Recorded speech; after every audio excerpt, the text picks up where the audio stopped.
August 13th, 2020, 7:20 p.m. Central. This is episode 3 of the Factorio podcast. My name is Blake, and this is Paul. Hello, Paul. Hello, Blake. Here we go. I like that intro. It is so succinct, and it's going to be timely because what I always thought about doing podcasts was that you shouldn't really announce the date because they should kind of be timeless, right? You want your viewers or your listeners to be able to go back at any time and listen and get a good podcast. But, so then why'd you just announce the date? But in our context, it is important because what we're doing is we're tracking a moving timeline that is the life cycle, the life and times of Factorio, right? Yep. And today is an important day because in less than 8 hours, at somewhere around 4 a.m. our time, something about that, about 8.5 hours, 4 a.m. our time, Factorio releases to 1.0. And there's a couple things that go along with that. And two things we can tee up for today about 1.0, or actually let's do three things. We can do the whole thing about this. Let me just tee up the topics. Number one, there's a trailer that is released that no one has seen. And I'm going to put a link for you right now in the chat. And it looks like a new splash screen, a new background that they have designed. They alluded to something similar in 1.0. And that YouTube video is it's a trailer that no one has seen. It specifically says Factorio 1.0 trailer. Yeah, it's premieres 8 hours. Can't watch it yet. That's right. We cannot see it. And the YouTube chat is filled with a bunch of people. There's 400 and something likes on this video. I've not seen it. I'm not gone through and looked at all the comments and all that. But it's in this chat is it's loaded. Like people are seeing this. This one got linked to me in my Discord, and like we're here, man. Like this is kind of cool. I didn't think I would get super hyped. Like my job as a streamer, and kind of your job as a streamer is to build a little bit of hype around the game, and like hey everybody, come follow me as we have a good time in this game. Like that's essentially your job as a streamer, as an entertainer, right? Is let's all get hyped up, or let's all dig into this topic. Yep. So, but I wasn't hyped up until about an hour ago, and when I saw this link, and I thought, oh, okay, Woob is taking this as this stuff seriously, and for Woob to be hyping anything is kind of really out of character for him. yeah. They haven't had to hype anything for a long time, and they've sold millions, right? Or million? Right. Million plus. Yeah. Right. Yeah, and for them to take this, is my video showing on the thing? Check out your OBS. Oh no, I may not be on. That's fine though. No. See, I'm over there, so that's okay. But this is so all we really see, for those of you who are listening, but all we really see is it's a still shot. It's a YouTube video, but it's a still shot, and it just says, hey, there's a premiere in 8 hours. So they've uploaded the trailer to YouTube, and you can schedule a premiere. You can schedule a video to go live, but you can schedule it as a premiere so that all of your subscribers get a notification. And there's a little button there that says set reminder, which means you will get either an email or a notification that says, hey, your video, this video is now premiering. So you can kind of hype this stuff, right? It's neato. Which I've never really been a part of. Let me see if I think I've been a part of something like a launch before.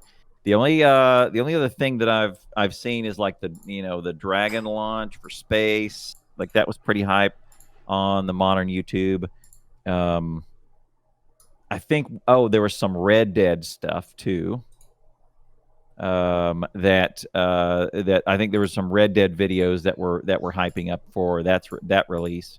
when we played that in November. Me and a few of my subs dug into that pretty hard.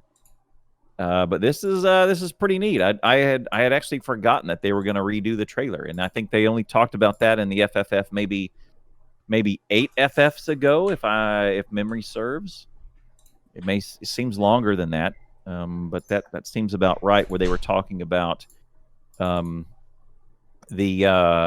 new trailer and the assets and what's going to be included, and that's the one. Whichever one it was the FFF where they talked about showing versions of the old versions like Factorio 10, 11, and 12, where the graphics were all very different, and and then when we joined, modules looked very different than they do. They look like credit cards, right? you remember those, right? And they still do in Bob's and Angels, right? They in so many of the mods, they still look like those little credit cards, or they basically look like tasers. Or not the tasers, but the handheld shockers. Maybe it's a taser, but it's not the ones where you shoot the prong out. But it's like a little handheld, basically a pistol grip without the pistol, and two electrodes coming out the thing is a stunner when you jam into somebody's leg and you go, So, hey, there I am. Yeah, just about gotcha. So so kids, you want to be a streamer? This is your life, is figuring out OBS. Yeah, is this what you want to do? Really? Okay. Step 1, you got to learn this OBS. You got to figure out how to do it. Then it's like that meme. You try not to cry a lot. And then all your OBS. So that's painful. All right, so I'm on.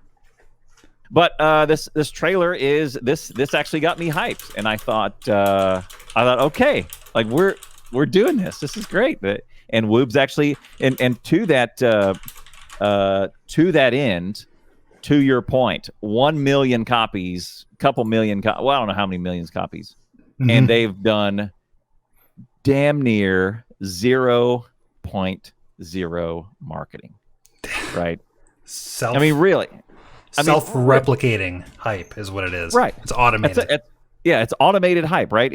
That all they do is you just make a good game, and we'll sell as many as they want. I actually had reports that even if you go visit them at their office, this was the first Factorio party. Okay, the sign outside their offices. This may have been the old offices. It was. This is allegedly, and this, and I would believe this. This may or may not be true, but it was allegedly a sheet of notebook paper that was torn out of a spiral, so it had the spiral flippies on it, right? And it was scotch taped to the glass door from the inside that said Woob Software. And that's the entrance to their office. Priorities, man. They know how to spend their money. Make a quality product. But here's the thing is we have an early access game that is one of the most stable things that you will ever encounter on planet Earth. Right? It defines early access. Yeah, it defines early access, right. Yeah. For early access games being this stable, you will never find this again in your lifetime. No, that's how rare this is, right? It's like one, maybe 2 games have done it the way we has. Maybe. Right. Maybe. Yeah, Terraria is in that category of we're just going to make a killer game. We're going to work on it for 9 years or whatever it is, and we're going to do some hype events. But all we're going to do is we're going to make a crushing game, and we're just going to invest every single thing we can into the game, and that's it. Don't starve. Don't starve. That's another one. Yes, that's another one. That was another one. I was like, this game's great. You calling this early access? Love this game. No problems. Love it. Yeah, it's and to get an early access game and the way the Factorio, thinking back as we're on the cusp of 1.0. Maybe I'm going to tell my story of who introduced me to Factorio, and then you're going to tell yours, okay? And how and why you bought it. So my business partner, his name is William Bishop. He is a video game badger. He and I were talking on one of the early episodes of our other podcast, Enough About You, and he said, yeah, I saw this game last week, and he said it is he described it as, it's a factory simulator. You'd like it, Blake. And by the way, it's early access, but it is an amazingly playable early access game that breaks all the rules.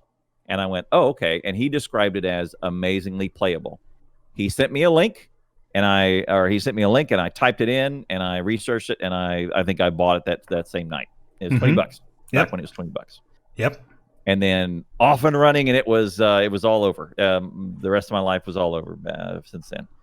All right. So what about yours? Oh man, this was 2.5 years ago. I think 0.15 hype was happening, and a guy at work, a buddy of mine, he said to me, "Paul, you gotta try this game." And we're all software developers, right? And he described it, and the way he described it is like, you start off, you can build some belts to move stuff, and you can build some inserters, and then you can build a factory, and the factory can make stuff. And I'm like, okay, that's pretty cool. That's cool. Right. All right, that's cool. And then he said, so then you can make a factory that makes the inserters. And I said, okay, that's really cool. Uh-huh. And then he said, you can make a factory. You can make it so it builds the belts. And I'm like, what? Yeah. Wait, it builds the belts? And in my mind, okay, I was thinking like Roadrunner or the guy on the train putting the train pieces in front of the train. Wallace and Gromit, that famous meme where Wallace Gromit, I think Gromit's the dog, and Gromit's riding the train, and he's got train track, and he's going tick, tick, tick, tick, tick, tick. And we did that in my base last week for when we were doing our district base. I was in a train and I was going same thing. If you can do it. And so he said this to me, and I'm like, okay, I've seen it on Steam. And I looked at it, and I said to myself, I'm not going to buy this game, because I know if I buy this game, I'm going to sink a bunch of time into it, and I don't want to buy it. Yeah. And at the same time, completely unrelated, my brother sends a message to me on Discord. My brother lives remote, and he says, Paul, guess what? We got to play this game. I found this game. It's called Factorio. And so there I was, day 2, playing a single-player game. I was playing single-player Factorio in my own world. I was playing multiplayer with my brother, and I was playing multiplayer with my friend. Yep. Wait, did we play multiplayer with him? I think we did once. And so I had 3 different games going. And ever since, I lost my life. It was over. And it was over. I lost my job. All your relationships are all gone. My family hates me. Family hates you. Yep. Yeah. Yeah. It's really good. Yeah. Once you get into it, and what I describe it for new players is that the game is generally, it's not super exciting, meaning it's not Overwatch, right? It's not Fortnite, it's not Rocket League, etc. Conversely, it is the most satisfying game you'll almost ever play. It is completely satisfying, right? Is that all the feelings you get is not necessarily hype or oh my god, no. You're not usually not going to have some of those hold your breath moments, but you're gonna finish some stuff, and you will place that last belt, and you'll watch things work, and it is the most satisfying. It is extraordinarily satisfying, dangerously satisfying, as that same buddy described to me. He says the reason this game is such a problem is it scratches 2 itches. It's such a problem. 1, it's fun. Great. You enjoy it. 2, it's productive. So you feel like you're working. Yes. Everybody likes to everyone likes to work. That's why people who retire still have jobs. People like to work. People like to feel productive. Nobody wants to feel like they're just sitting there. And when you scratch both those itches at the same time, oof. Yeah, that's right. You feel productive. That is a great way to describe it. It's been so you got involved in right as 15 released. I got involved right at the end of 13. So I got the release of 14, and so I think I've got another year or so on of old school on that, and I hadn't heard it described like that. It makes you feel productive. It really does, right? And he's right. It is so dangerous. Yep.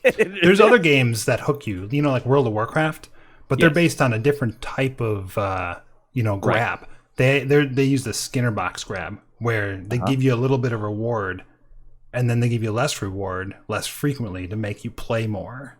Right. Factorio is completely different. Yeah, it is.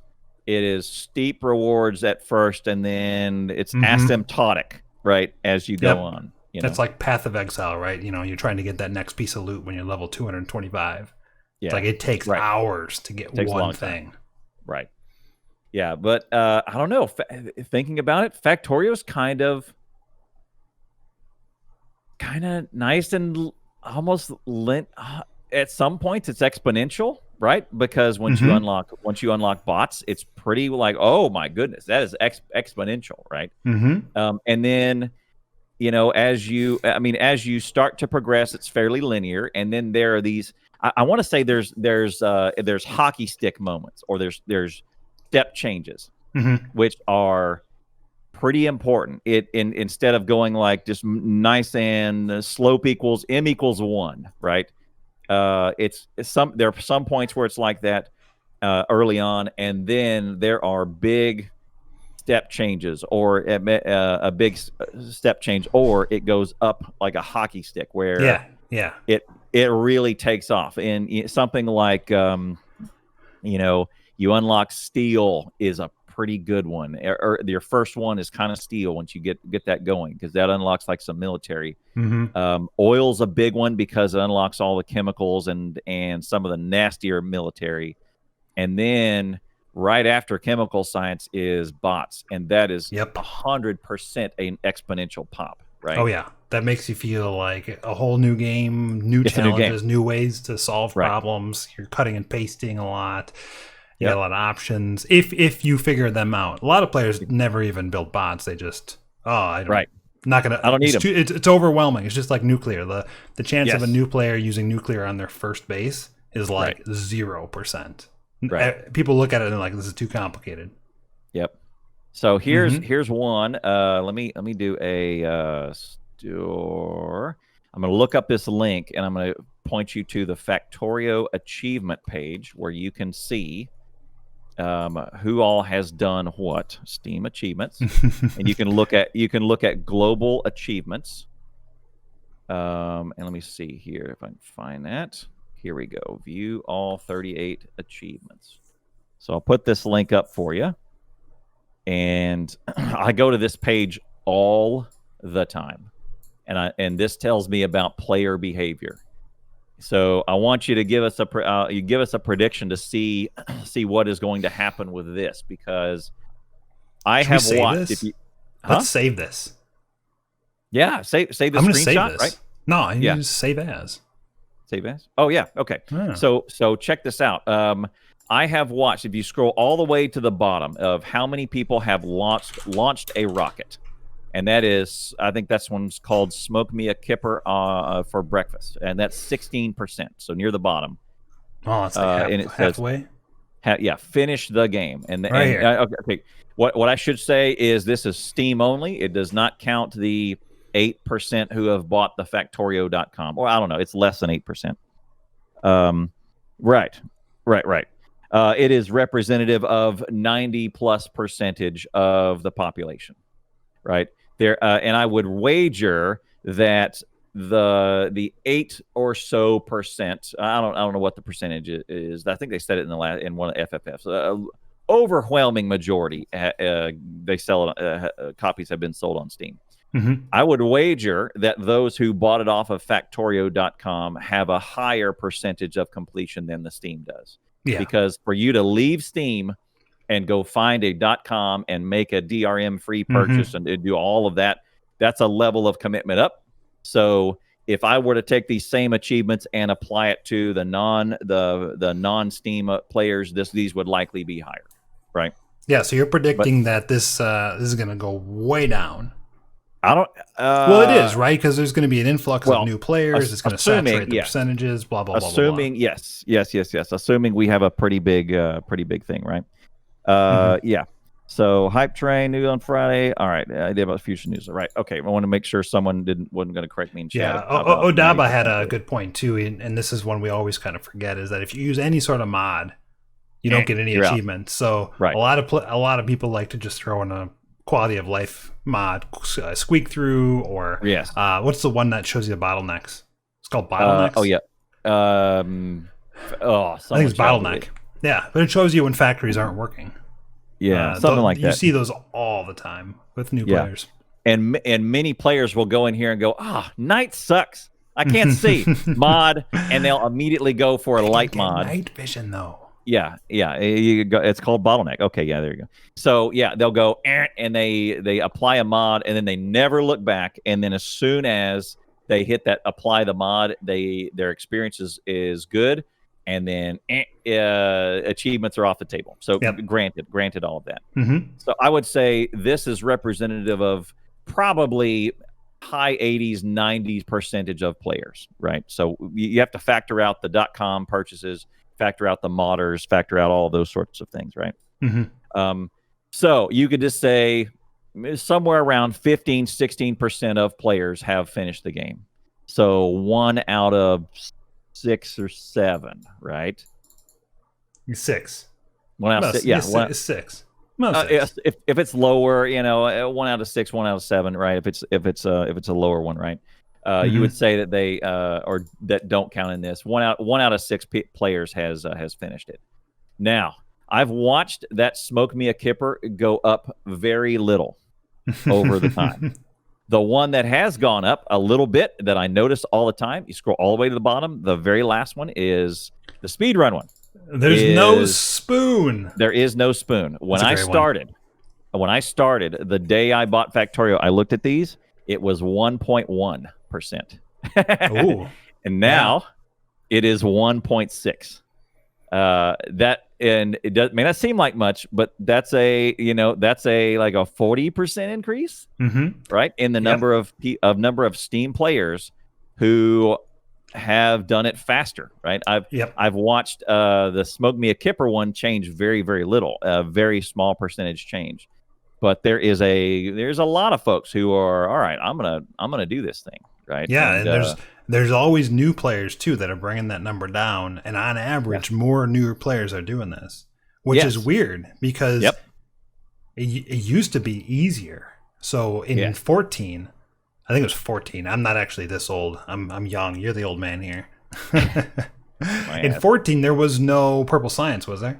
No yellow science. It was just blue science. Right. It was no. There was 4 of them. It was 4 military, sciences. Red, green, something, and purple. And I think for the purple one, you had to go kill aliens, right? Yeah. So it was Mojo is older than way of us. Yeah. Purple was alien science, so it was way easier. But you did have to go through the biters, which did add some RNG, some randomness to the game that could kind of screw you pretty good. And so I think it was as of part of 15, it was when they busted the science wide open and they gave us a path to a peaceful rocket launch, right? So you didn't necessarily have to do that. Yeah. Red, green, blue, and purple were those 4, right? I wish all the sciences fit into those. I wish they had an achievement for all achievements. I think some games do that, don't they? Yeah. Yes. Yeah. It's get everything, and so you have 2 remaining, and when you get that last one, you get your second to last achievement. You automatically get the last one. Yeah. As well. This game doesn't have it though. It would be interesting to see how many people have done everything. It's got to be the 1.6 because. Yep. That's the one. Just got to be. Yeah. Yeah. My case is a weird one. We were talking about this last night. And I guess I have a couple hours to do this if I really wanted to, but mine is I do not have all the achievements. What? You don't have all the achievements? I don't. The one bullcrap achievement that I do not have is the 4th one up there called Minions. You don't have minions? Yeah, it's the hard. I never use combat robots. Yeah, you need ever. You got to make them. I guess I should just fire up my old speed run and run up 11 phases of research or whatever. After it's so much research. It would take forever. Load up one of those megabases. It takes a lot. Yes, that's my point. That's my point. And if you go on to Megabase, I don't want a Megabase in vanilla. I want a Megabase with mods and stuff. Or I want a speed run and be done and start over. Wait. What? That's Wait, why I've never done minions. You don't want a mega base in vanilla? Why not? Because it doesn't scale as it's great. It's okay. It's fantastic. Modding mega bases take it up an exponential level of quality and capabilities. 100%. You're wrong on this one. Vanilla mega basing is okay. Mod mega basing is pretty freaking fantastic. Because you can get super fast, high volume trains. You can get awesome solar. You can get like crank out the power. You can get all kinds. You can get faster belts, so that you're not limited to 45 a second, right? But yeah, I'm down with vanilla, like right up until that rocket hits the top of the screen. Then I'm like, all right, next, let's go. Next, we're done. Mojo and we'll stick to the vanilla mega bases then. We've had our share. I think Mojo and I have. Yeah, chat disagrees. That's right. Yeah. So yeah, what we would expect to see from all of this, the one that I think will be interesting is there is no spoon. If that doesn't go down or it goes up, that will be the interesting one, right? Because I've watched it over the last 4 years go up, and the number of people that have as sales go up, and that's the hardest one. I mean, maybe not hardest one, but it is the least attempted one, and that's the one that in all of my years of streaming Factorio and all the people in chat, they are the most enthralled by a speed run. They're the most they have the most questions about it, and they're also the most daunted by it. They're like, I could never. That's the one where I could never. Even if you get into circuits and you get into if-then loops and all the combinators and all of that business, I don't get the I could never on those. I get the I could never on speed runs. Yeah. Right. Yeah. Or until you do it. Yeah, until you do it. Right. Or the other one is I can't understand trains, or I can't understand oil. But I get those, but I get See, Everyone says, "Oh, I can never do this. I can never do this," until you do it, and then you upgrade, and you're like, "Well, I did that." And then you give them one of these, and you say, "Well, come on, you can do this one too. It's a Sudoku cube. It's Oh man! And they say, "I could never," and then until you do it, everyone can do it. That's awesome. Everyone can do it. It's just a matter of putting your mind to it. You're a Rubik's cube, dude. All right. So that's one. So that's one thing that's coming up is the trailer, and we'll of course talk a lot about it on our next podcast. Which by the time we do another one of these, 1.0 will be out. Second thing I want to bring to your attention is what happened on the final days of version 17. I think if memory serves, it happened on the final days of version 16. It definitely happened on the final days of version 17. The final days of version 18, we had the record changed over probably three times in less than 24 hours on the final day of this version. Yes. So for those of you who are not familiar with speed runs, what we end up doing is almost every major version, so 14, 15, 16, 17, etc., we switch over the new tables for the new rules. And did it change today again? Phoenix twice. Again. Yes. Twice. So yesterday, Anti-Elites took it. I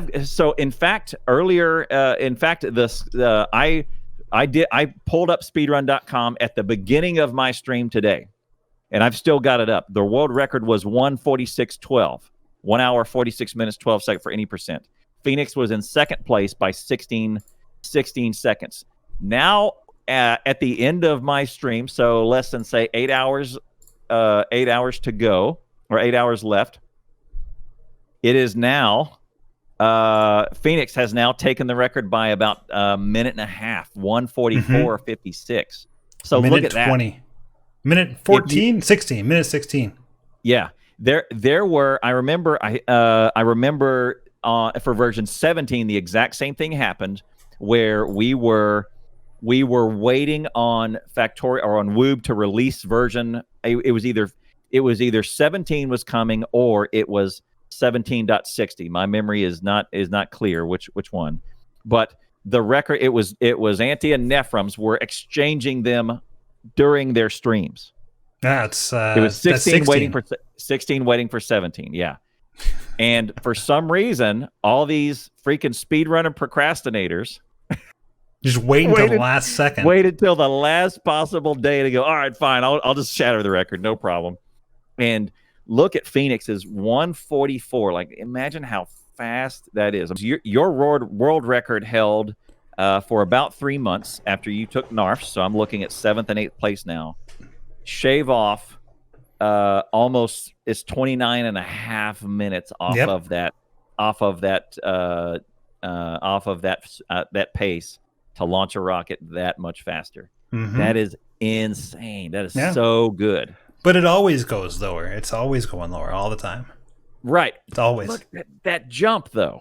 Like, that is huge. That is so huge. Well, nobody had a actual run until Happy Dude, I think.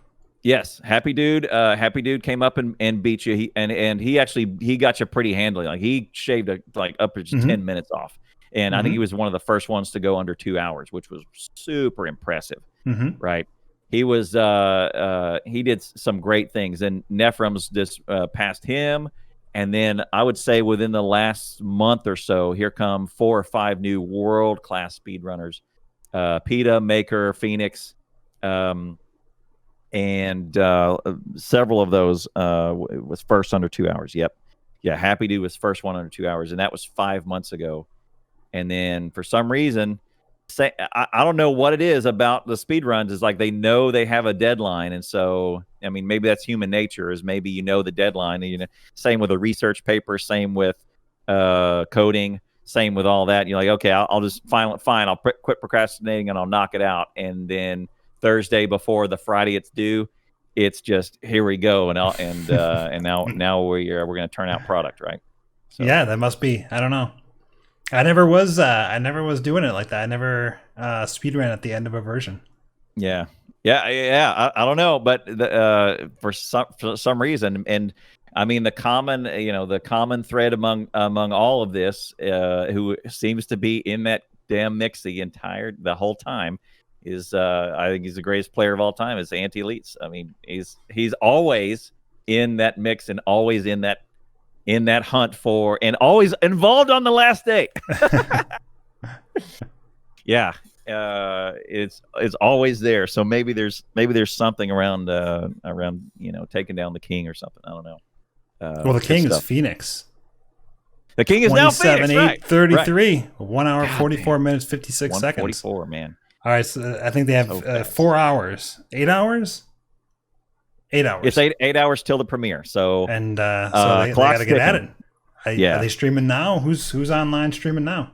I think Nephrem's was earlier. I don't know if he's still going. I came straight here, man. I came straight here from work.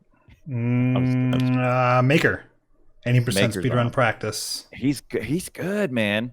Maker. Well, he's gonna run out of practice time. He's good. He's really good. He's got a 153 on the board. He's really good, man.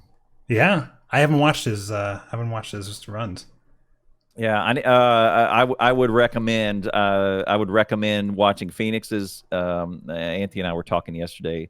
He's super innovative, and the other one I would encourage you to watch is NARF 03. He's at 8th place, and he's right behind you.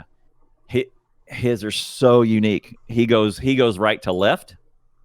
And he's handcrafting while he's putting stuff in machines, and swapping recipes in 2 machines, and he's just toggling back and forth. It's really unique. It's not. He also plays with the grid, so it's kind of hard to watch. You gotta play with the most grid. times. You gotta play with the grid. You gotta play with the grid. I know you play. I know you do with the grid. So all of this is very, very encouraging, right? It is very, very good for a game to have a healthy speed run community. One, because it does draw so many. It draws so many new players there too. It is the most fascinating, and I would say, in just almost any game, it is the highest level of kind of. I mean, other than you're going head to head like Rocket League. One team is taking on another team, or Overwatch, where you're trying to get as many kills. It's kind of the highest level of play style of, can I master this game better, faster, stronger than the other person? What makes you think that speed running, I'm just curious, is the master play style? I'm saying of gaming. I would say of gaming, right? Having a good speedrun community is pretty telling about a game, and it's not necessarily its hype level of, right, or its popularity, but it's also, it takes a lot to make a game that you can speedrun, because and Factorio, I think, is one of the greatest games of all time to speedrun. It's definitely a great speedrun game. It is. So things that hurt a speedrun, cutscenes, right? It's downtime. It's basically downtime that you have to endure, and all of that sort of thing. Things like instability or crashing or bugs or glitches that you can exploit to go get something faster.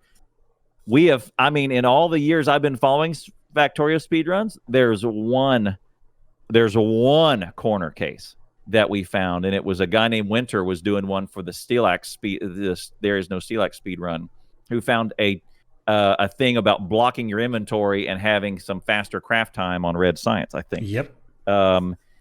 In all of this time, that's really the only thing that we've found that's exploitable, which is, there was only one other instance of something that may have been used outside. One instance, and that was when you could void fluids in a steam engine. Yes. And that was like that's not a exploit at all.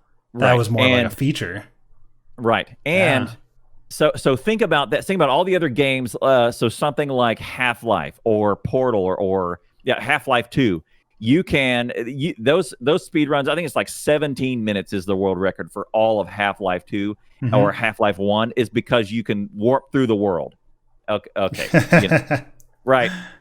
Nothing exists like that in Factorio where you can get outside and corner case. Not yet, I guess. So who knows? Whatever the patch's going to do tomorrow. That's another thing that you can say you can do about a good speedrun game, is that there's nothing that's game breaking. Even one of my favorite games of all time, Terraria, had some pretty game-breaking stuff that you could populate ducks to skip the pillars, or you could duplicate any item using some wood benches and an item frame, or all kinds of things in Terraria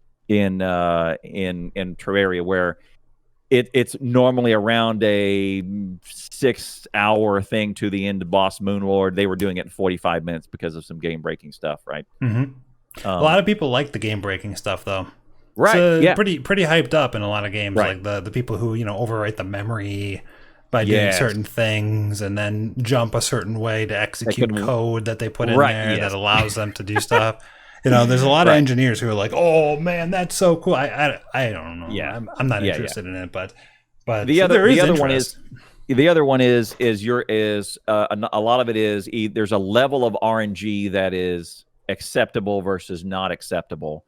And some RNG is there is a tolerance for how much RNG you could get, because if randomness can cut out 30 minutes of your time or something crazy, say it's a 1-hour game and you just get lucky. Yeah. Well, especially at like 3/4 of the way through, then it's just whoever does the most runs wins. Then it's a matter of whoever runs it 100 times and gets one out of those hundreds. 99 of them is what everybody else gets. He got that one, so he's the king, and it's never going to be taken down until someone else does the same thing, right? Yeah, I think Spelunky sort of has something like that, where there's like, there's so many things that you could have in the first starting 2 minutes, and if you don't get them, you restart. And 90% of the speedruns are just restart. So then you can't do them at Summer Games Done Quick or anything, or Winter Games Done Quick. You just can't, because you can't go in there and say, I'm going to do the speed run, and then sit there and redo over and over again. I'm just going to like redo the first 2 minutes. And it's not a contest of skill. It's a contest of restarts and who will sit, and endurance, and who will sit there and hit the reset button, right? And so Factorio has a great mix of that. There is, in default settings, there is some because of biters, but also you can do something about it when you re-roll the map, and you can decide, I will accept or reject this level of RNG that I'm going to have or not. I can accept. I can accept or reject this level of RNG, but it's also something. It's like having you have some cards that you can play or not play. You still have the decision, right? Mm-hmm. So anyway, those are some of the things why I think Factorio is one of the greatest games to speedrun. Not because I hold it near and dear to my heart. I thought a lot about it of what's a crappy game to speedrun, what's a popular one, and what makes it great, and all those sorts of things. It is kind of this nice little blend of skill, not too much RNG, no cutscenes, which I was super happy to know that tomorrow there's going to be a cutscene. There's going to be a cutscene right at the start. It's going to add 10 minutes to every run. No, it says skippable. Oh, and I went, okay, thank you. In the FFF, it said skippable. And I said, yes, that's what we want, right? What I like about Factorio for speedrunning, what I like the most is that there's a billion, trillion, zillion ways to do it. There's not one way. There's not two ways. There's not 100 ways. There's a billion. There's so many things to try and so many tiny little changes to do that can change your time. Yeah, it's chess. Well, it's go. It's go. It's go. Right, is what it is. Yep. Yeah, and that's what makes it super inviting, and that is why in what is it, 1 month we can go from a 2-hour speed run to a 1:46 speed run is because of that, right? So it's super good. So that is something that we're going down to the wire on for pre 1.0. The third one, lastly, I think for our 1.0 pre 1.0 podcast is probably is just something personal of what are you looking forward to most from tomorrow? Like what's got you kind of excited about tomorrow? Me personally? Yeah. I got 6 days off of work. Well, I mean, other than that, but me too. Actually, I got a lot of work off work time, so I was off starting yesterday. What I'm looking forward to most is there's going to be a lot of hype and a lot of people who want to play. And one thing I haven't done is played multiplayer with people, so I'm looking forward to just chilling out a little bit and maybe doing some multiplayer stuff. Really? Really? Yeah. So. Community, get together, let's play a game, let's do 10x science cost, let's, bang it out and have a good time and chat and just, do our thing. Or the production battle, something like that. They have an actual multiplayer scenario built in. If you're listening, you just go to that scenarios and you select that PvP scenario. And there's all sorts of different variations of player versus player you can do. One of them's production battle. One of them's last rocket standing. There's all sorts of stuff. And I'm really looking forward to maybe generating some hype around that for a little while and playing some games with people. Because there's going to be so many people who want to play. Yep. And a lot of people are going to be returning from, hey, they played it before, so they're not necessarily interested in like slow boating to a rocket. They want to just do something fun. It's going to be a good way to get people together and just have some fun. Yeah, I thought about what I'm going to do for tomorrow, and I agree. I am probably going to do a circuit of things tomorrow. I will probably start in, and I may open with a little bit of. I'm just going to go launch a rocket. I'm going to kind of speed run it, and do the thing, and then I will probably open up my server to a production challenge, right? And we say, all right, everybody, pile in teams. And we're going to go do some small tasks, and we'll just learn all these together. And remember, that's the one that Clonin created. It's the you get on you're on the same map, but you're divided by some void, and each of you are given some materials, and each of you are given the same task, and you get points based on who does it first. And it's actually a pretty good speed run training. It trains your mind to think of, okay, I can shortcut this, but here's the thing: you have no prep time. And you don't know what the task is going to be. Yeah, it's random, right? And it's random. And there's a set of libraries, so you could see the next ones come up, but there's differences. There's combinations that you get. And that's a really good one. We used to do that on. There was about a month where we said, all right, it was like Production Challenge Thursdays or something. And I remember those. I always watched that. Yeah, and we would always it would be me and the subs, and we would all just pile in, and we would just let the map restart, and we'd talk a little smack to each other, and then we'd. And the cool part about it is you stand in there, and then it mixes up teams for you. So even if you're a newer player, you may get mixed in with a veteran player, and then suddenly you gotta work with somebody else. All right, hey, okay, and we all right, we got to do these things, and someone else has to do these things, and we would flip Discord channels, and I would drag everybody into a new Discord channel once I saw all the teams, and I'd say, all right, here we go, new teams, go. And then we get back together at the very end, talk about it for a minute, and then I would drag everybody again for the next round. It was super fun. Yeah, I'd do that with you. I'd play with that with you. You want to do that? I'd do that. Okay. I got time. I got time. All right, 60-40, I'll kick your ass. What are you gonna wager on it? What do you wager? I don't know, push-ups or something. Tier 3 sub. Come on. Come on. No, I'm poor. I'm too poor for that. I don't have that kind of cash. Oh, the COVID's really breaking the economy that bad, huh? Mine is I'm kind of looking forward to the nuke. The nuke. The nuke. That's the big daddy that everybody is. But I actually have that's almost everybody's answer of what they're looking forward to. But mine is mine has a special purpose because I'm going to my Monday trauma base, right? It's the Manic Monday base where follows and supports and all of that stuff nuke my base while I'm trying to build it, and it actually adds to the number of rockets that I must launch to complete the scenario. All of that business is I see because of that, I do that every Monday. I see a fair number of nuclear explosions go off.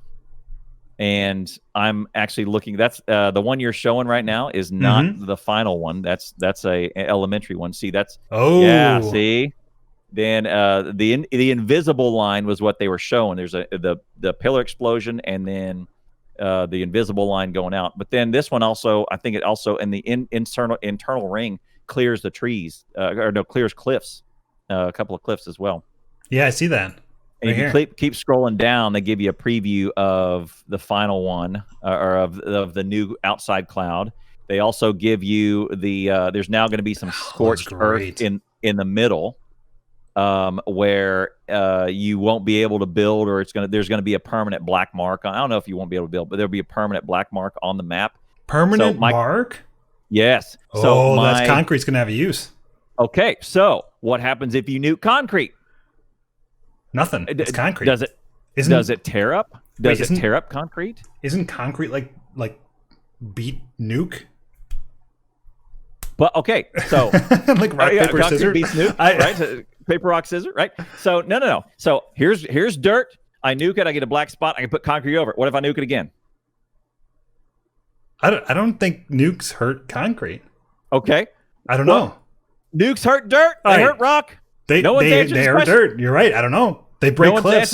No one's answered this question for me. That was my first question. I said, okay, I can concrete over it. What if I get nuked on concrete? Well, do we have any physicists in chat? Anybody? What happens if we? I can concrete over that, right? And I can erase all that pain that I went through and all that trauma for a little while, that visual trauma. But what happens if the nuke gets dropped on concrete now? Because that is 100% what will happen to my base, because much of it's concrete, right? Is scorched concrete a thing? Right? Anyway, all that sort of dynamic. That's what's going to happen on Monday. I'm looking forward to it. Yeah, concrete can be damaged, says chat. So that's my question. Also, the other question I had that no one else seemed to ask: water can become polluted. Yeah. Can water become unpolluted as you clean up? Right? I hope so. You see? Yeah, see? Because otherwise we're screwed. We're screwed, right? Our mega bases are going to turn all the water into something we're not going to power. Right. Well, okay. So if the water can, if the green polluted water, as we read in one of the most recent FFFs, if it can turn green, can it turn ungreen? Right. But it is not answered. It's many people say, well, yeah, you can, but I have not heard or seen from Woob that it says so. But yeah, that's another thing I'm looking forward to. So Valnex says it'll be determined by the current pollution value. So the water. We don't know for sure. We didn't validate, but does it unpollute? Does it unpolluted? Yeah, does it unpolluted? Anyway, we're gonna find out in like 8 hours, man. We're gonna answer all these questions in 8 hours. It's gonna be great, man. It's gonna be 1.0. It's hard to believe. Yeah, it is. Can you believe we put this many? I mean, all the viewers, same question. Can you believe that you put this many hours into a game that's not even released? Like this is an unreleased game. Right. It's unreleased. Right. But at the same time, it's this thing 6 years old, man. Right. It's almost 7 years. It's going to be 7 years old by the time it comes out. Right. Yeah, it's true. 7. Okay. What could you and your developer team get done in 7 years? Could you make a pretty kick-ass game? I think you probably could. Whatever you call it. Right. Mm-hmm. And for me, 1.0 for Factorio, for the Woob crew, they're calling 1.0 pretty much done. Yeah. Right. Oh man, I'm thinking about what I could build in 7 years, man. I could build so much. See. Yeah. But here's the thing: is look at other games and look what they called 1.0. Right. Terraria is another crazy example. Terraria 1.0 was playable. It wasn't near as good as masterpiece as it is now. Are we going to bring up No Man's Sky? Right. 1.3 Terraria became a masterpiece, right? Or became a world-class game. Yeah. 1.4 made it a masterpiece, right? But that's 7 years later. I would call it's 7. I think it's 6 years later. But could you take a game from a rudimentary playable game to a masterpiece in 6-7 years? That whatever you call it, whether you label it 1.0 or Zebra.2, right? Whatever you label it, you're just going to say, what could you do in 6-7 years, right? Yeah. I don't know. Call it whatever you want. So it's a lot, No Man's Sky is the other side of it. Is we need to get something out the door so that we can ship. The deadlines. Ugh. And the deadlines up there, and that's pressure that pushes down time and quality and cheap, and there's that triangle of pain that you have to, you cannot ignore the triangle of pain: time, budget, and scope, right? Yeah. And you bite off too much scope, and you're gonna hit the time and the cheap thing, right? So. Anyway, it's going to be great. So think about what you could do in 7 years and what a crew could do in 7 years, no matter what you call it. And to me, sometimes it's not that 1.0 can kind of be called whatever it wants, but to me, these guys are calling it done. Other companies have called it baseline minimum viable product game. Yeah, right? MVP. Yep. MVP, right? Yep. But yeah, to me, this 1.0, they're finally going, okay, game is done. What do you think they're going to do? Done. Here we go. Do you think they're going to keep going? So I had a conversation and with, I cannot remember who the developer was. I might have been cloning. Don't take me. Oh, wait. Well, we can't do private conversations here. No. All right. It was public conversation. All right. And I said, man, what you guys have created is nothing short of a masterpiece, and it means a lot to everybody here, and we're all so excited about 1.0. And I said, and something like this will never happen again in our lifetime. And the comment was, well, what if we do another project? And I went, oh. Okay. Well, they got a great team. They got really smart people working there. Right? You can watch them code. Does anybody code? Yeah, right on Twitch. No, all of them code. Right? No, I mean on Twitch. On Twitch, yeah, they stream their coding. Yeah, they stream their coding, right? Yeah. And they said, well, what if we do something else? And I went, what? Wait, what? Wait! I didn't even think about this. Well, this is how Bungie, started, right? So Bungie. So, you know Bungie? Halo. Yes, yes. Okay, yes, They yes, made a yes, yes. game. It You're was jumping. called Pathways into Darkness or something, and it was like Uh-huh. they made Marathon. Marathon was a big hit, first person shooter, competitor Uh-huh. to Doom. After that, me and my friends, we all loved Marathon. We had Marathon LAN parties back before the internet. Then Uh-huh. they made Halo. We thought Marathon was the best game. Then they made Halo, and Halo, Right. biggest franchise game in 21st century, as far as I know. Is Yep. it? Bungie. Sorry. Yes. I for some reason I have a Microsoft on it as the Halo people because of Xbox and because of all that Yeah, they stuff. bought Sorry. Bungie, Yeah. took it over. Blah blah Sorry. blah. Yeah. Okay. Yeah. That's what I was. That's why you said Bungie. I was. Oh yeah. The Halo people. Okay. Sorry. Mm-hmm. Sorry. I want to track with you. Yeah. Right. There's always more. There's always an opportunity for another game. If this is their first creation, right, and if they follow Bungie's track, it could their best could be yet to come. Their best game may be 3 or 4 games later. Oh, it could be.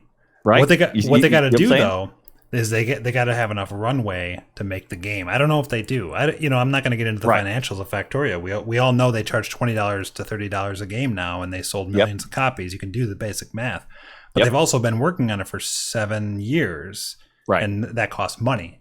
They're paying developers money. It's $1 million plus a year maybe in costs. Do they have enough money to do the next game? Because early access is a great way to get your game funded, but the dream is always funded enough and to get enough revenue to support your next game. Yep. I think they do. I think they do. I had a public conversation with one of the members of Klei, KLEI, who makes Don't Starve, right? Yep. Fantastic company.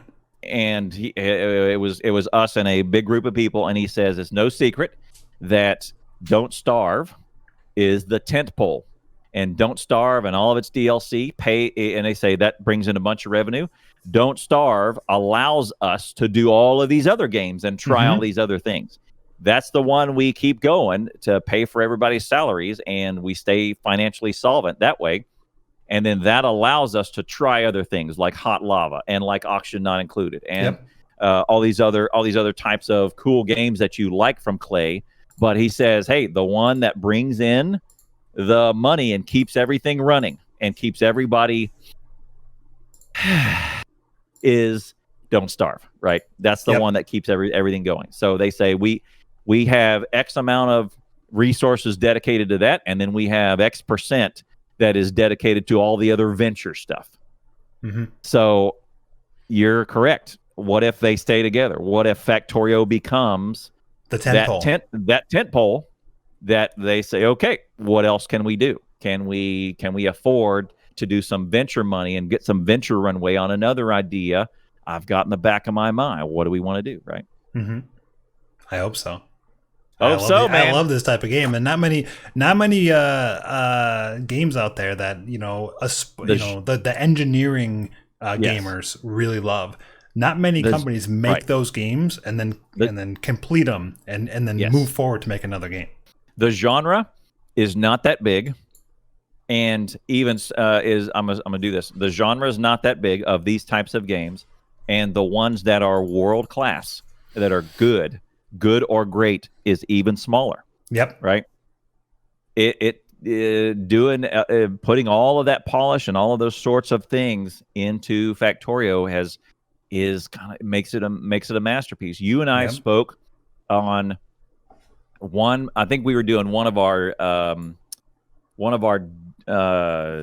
base doctors. Those are so much fun. If you guys have been a part of my base doctor with Rain, base doctor is so much fun. We were talking, and you said, "Hey, what do you think about the 17.60 science changes?" Right, and because that's when science finally got finalized, where they took out the turret out of military. They took the assembler out of purple. They simplified blue. They simplified it. They put they simplified blue, and I said it was perfect. Yeah, it was. It's great. Every decision they made in 17.60 with regards to the science was perfect. It was so perfect. and it all had all of its stuff. I mean, there's probably some minor things you could complain about, but otherwise, it was so well designed and so well thought out and made sense to the new player and the veteran player, and the simplification and the theme and the name of the science and all of that thing. They just tied that up in a bow and went, bam, that's our game. And science is done. And we went, yes.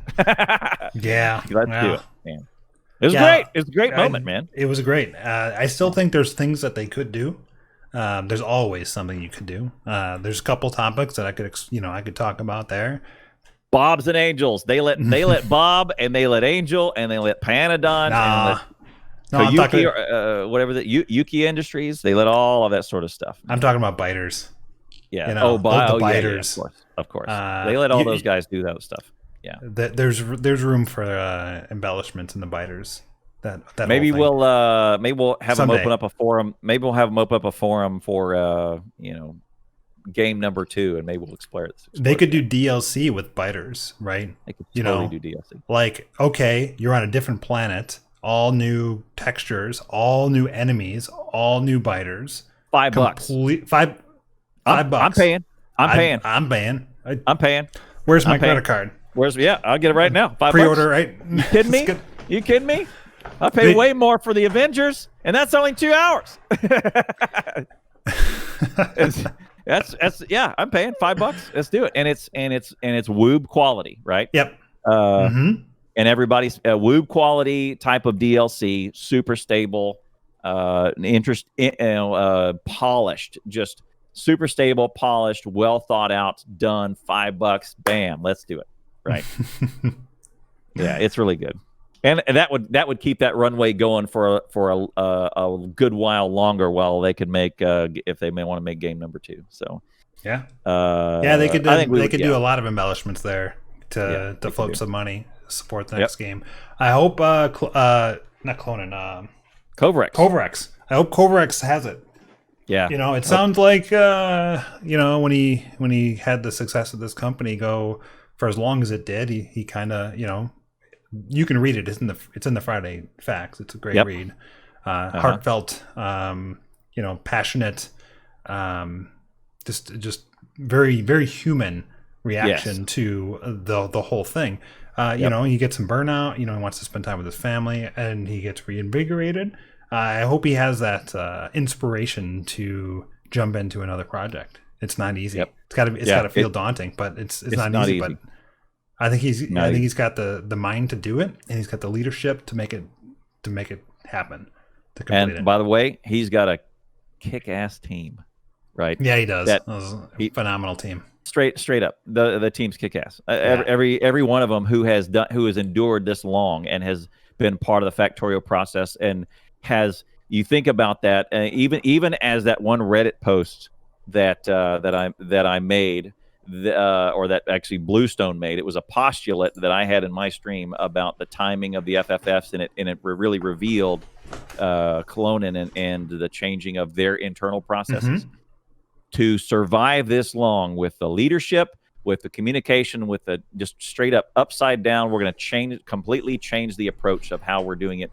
We're going to mature our processes, and we're going to do this, and it's going to be good for the company. And for people who base their livelihood and their work life on all of this sort of thing, to endure that sort of thing for the last 6 years, that means you've survived the fire. You're talented enough to be there, and you're good enough you're dedicated to do it, right? Yeah. So all three of those things are true about every member of that team now. Yep. Right. So I'll tell you. I'll tell one more thing. When V45, that's a horrible name. Great dude, horrible name. I say great name. When V45 came to me and said, "Did you know that the trains are actually shorter when they're going north and south than they are when they're going east west?" And I said, "No." He said, "Yeah." I said, "No." They're shorter. They're shorter. They're visually smaller on the screen. I said, "No way." He said, "Yeah, we had to change them." and it's an illusion. I said, "You're amazing. Like the job that you did there is amazing." There's a whole Friday fact on it, but Yeah. he's a magician. They're magicians that The they can magicians. make us not even be aware that things are short, like skewed or shorter or bigger Uh-huh. on different angles, Yep. and they're just doing that magic. It's like it's Yeah. unreal. I was like, "You're blowing my They're great. mind, man. You're blowing my mind. I don't even believe you. Yeah. I can't even believe As that's something that's real." yeah, I can't even believe something's real. Right. All right. Well, what do you tell us what you got coming up for this week? Anything going on tomorrow? You gonna take tomorrow off?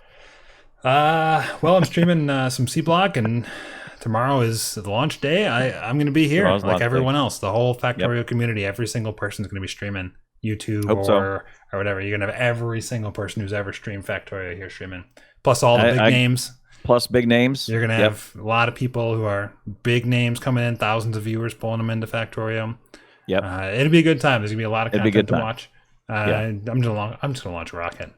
Yeah. I think Launch rockets. I got a full week to play. I think what I want to do is I want to maybe like brush off a little bit of the rust and maybe do one of those short speed runs or something for a while. Yeah. Yeah. See if I can just post a time. I don't know. I'm an old man now. I got to walk with a cane. So I'm not yeah. So Yeah. we'll see. What do you got coming up? I'm also off all this next week. I will do. I'm going to do a circuit of things tomorrow. I'm going to do a circuit of things on Saturday. A little bit of speed running, a little bit of community, a little bit of modding, a little bit of everything. I'm also going to be part of the multi. See how many players we can fit in a damn server events. I'm sure I'm going to have some commentary about. I hate doing those. I hate doing those things because it's a lag fest and it's chaos. So I'm going to go there for the lulls. I'm not going there for the Factorio or the community. I'm just going to go there for the lulls and crack wise as I do, and I'll just crack wise for an hour or something while we do that.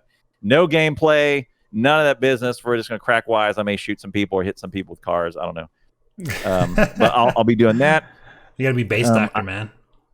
We should do some base doctors. So Monday I'm gonna do my base trauma where any sort of Twitch support launches nukes on my base, and yeah. So by next week I should be doing some speed run. We've got our Bob's modded base going on with me and the subs. It's a district city block base. It's coming together. It's a really good illustration of how to do a city block base now. I've wanted to do one. I haven't done one in about a year. It's a Nelos style type of base, but his is a little smaller. His districts are smaller than mine. Mine are more giant and bigger trains. It's all modded. It's cranked up to 10, and I've been having a ton of fun with that. So I'm just going to be here streaming my butt off and doing lots of different Factorio things. And I'm going to have a warm welcome, Matt, to anybody in the community who wants to come by and say hi and learn about Factorio.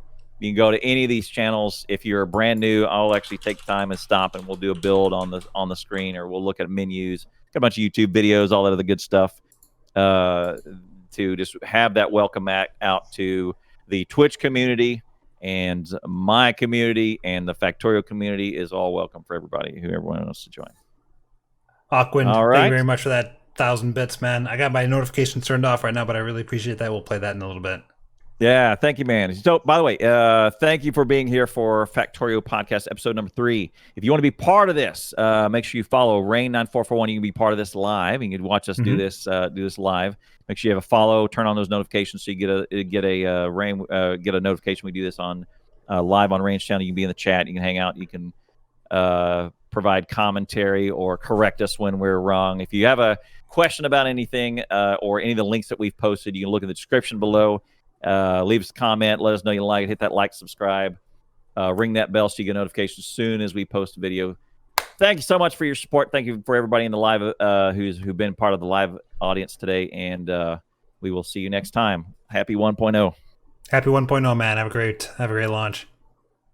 See you guys.